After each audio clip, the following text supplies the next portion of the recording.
就在那一天，脸书刚好跳出来泰国第1年的时候的照片，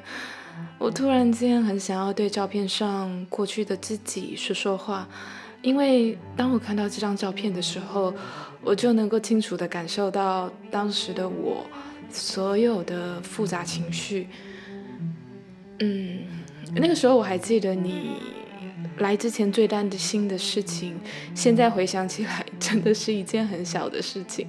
当时的你呢，担心是天气太热，但我要告诉你，曼谷根本就不会让你热到，你反而要多带几件薄外套。商场的冷气呢，像是免钱的，非常的冷，办公室的冷气也是一样，冷到会让你以为在冬天。捷运上的冷气也很冷，所以呢，你真正被热到的时间其实还蛮短的。而且泰国真的有凉季大约是在10月、11月、12月，尤其是在泰国北部的山上，甚至可以冷到10几度。所以这件事情你真的不用太担心。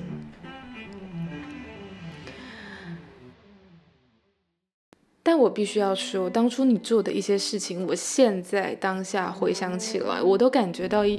捏一把冷汗。回想那个时候的曼谷是根本没有叫车软体，也没有外送啊，也没有网购平台。你为了要认路买东西找店，就会在家里的巷口叫一台摩托车载着你到处去看，或者是载着你去找泰拳馆，载着你去认识路。但我现在回想起来还是蛮危险的。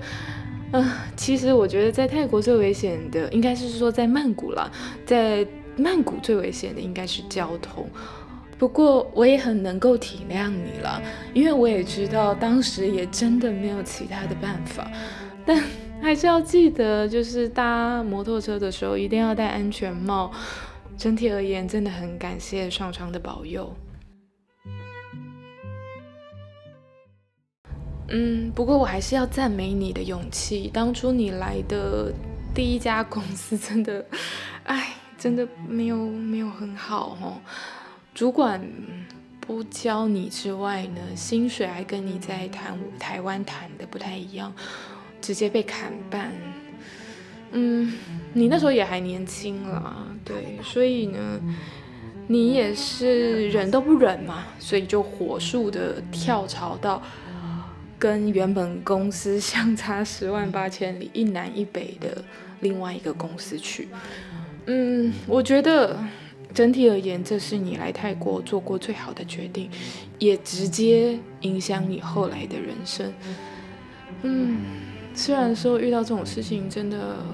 到现在我想起来都觉得很不好受，但我只能说塞翁失马焉知非福。如果你没有去这第一家公司的话，你可能后续也不会有第2家公司的这个机会。怎么说呢？总的来讲呢，就是遇到不公不义的事情，不要忍耐，要想办法，不要被别人口中的努力这个词所迷惑，因为选择大于努力，而且要尽早做决定，选择自己的道路。不过我现在回顾起来呢，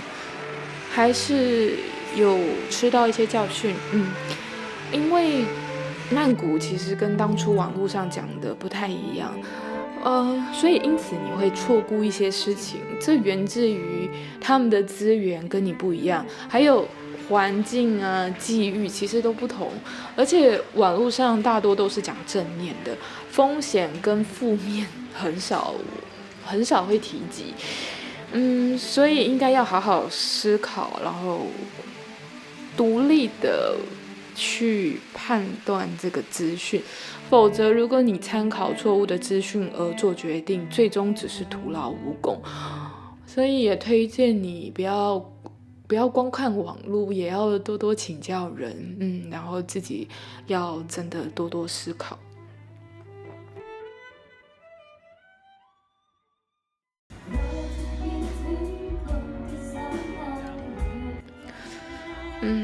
那当然了，你来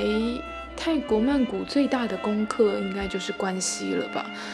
这个是你来曼谷生活最大的功课，因为刚来曼谷的你，对于任何关系都是有期待的，无论是亲情、友情、爱情啊，但最后你会知道，这一切你太过努力都是得不到的，自己要学着过好一点，独立一点，他们自然就会靠近你。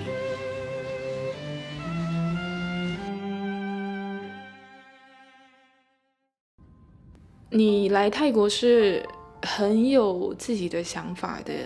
也列了好几条来泰国想要达成的目标。其中我还记得很清楚，就是包含1个月也要赚大叉叉叉多少钱。这个大数目我必须要说，暂时是没有达到的。对于成功这个迷障，我现在其实也还在过关当中。但我想要你知道，成功的样貌呢，其实就是健康的身体、健康的心灵，成为一个身心健康的自由个体，远比社会上定义的成功来的会更有价值。要建立自己想要的生活形态，远比一切来得更重要。对了，我还是想要跟你说，你想要达成的一些梦想，你也确实达到了。例如说，你想要学泰拳，虽然中途遇到了一些情况，你脚受伤，害你没办法去打擂台，但你后续还是健身房的常客啊。虽然没有把泰拳练得炉火纯青，不过你还是有继续运动健身这件事，你没有中断它。然后你很喜欢看书，然后你的梦想是出书，你也确实出书了，这是你以前从未想象过的一件事情。后来你也结婚了，老公的条件呢，跟你当初列的一模一样哦。而且我也要偷偷告诉你，世界上所有的一切呢，都是取决于你散发出什么样的念头，最后都会像回力球一样百倍奉还。所以一路上曾经伤害过你的人，你也知道最后都发生了什么事情啊。好，那最后的最后，谢谢你一路走来，你真的是辛苦了。那些绕过的路啊，跌过的跤，受过的伤，最后都变成了今天的我。